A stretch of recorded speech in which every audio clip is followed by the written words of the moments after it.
तर जगद्गुरु संत तुकाराम महाराजांच्या पादुकांचं नीरा स्नान पार पडलेलं आहे. पण आपण बघतोय की संपूर्ण टीम सज्ज झालेली आहे, कारण कुठलाही अनुचित प्रकार घडू नये अशी त्यांच्याकडून खबरदारी घेण्यात आली आहे. पण त्याचबरोबर मी पाहिलं माऊली, तुम्ही सगळ्यांनी हातात फुलं घेऊन तुम्ही पादुकांवर उधळली, म्हणजे ड्युटी करता करता जो काही भाव आहे, भक्तिभाव, तो तुमच्यामध्ये पाहायला मिळाला. काय सांगाल माऊली?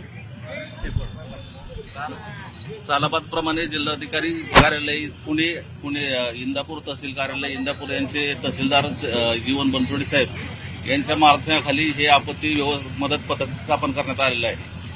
वारकऱ्यांना काही इथं निरास्नानाच्या वेळेला धोका निर्माण होऊ नये याकरता आम्ही नियमितपणे कार्यरत असतो. ही टीम सातत्याने कार्यरत असते. या टीमचे पथक प्रमुख सुनील राऊत साहेब आहेत आणि बाकी सगळेजण पोलीस पाटील आहेत. स्वतः ते पोलीस पाटील आहेत. माऊली, मी पाहिलं तुम्ही फुलं उधळून स्वागत केलेलं आहे, तर कशा पद्धतीच्या भावना होत्या माऊली? आमच्या आनंदाच्या आनंद आम्हाला गगनात मावून असतात. तुमच्या चेहऱ्यावर दिसतं.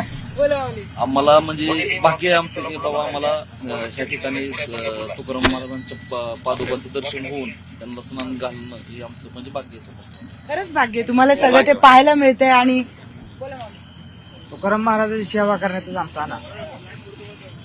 तर बोला रामकृष्ण हरी, कुंडली वर्देव हरी विठ्ठल.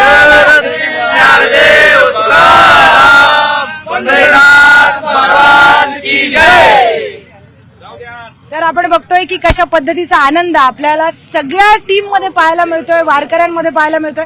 तुम्ही सुद्धा वारकरीच झाले? नाही, ठीक आहे, असू द्या.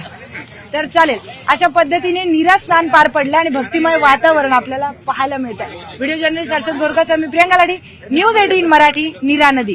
बोला रामकृष्ण हरी. रामकृष्ण हरी.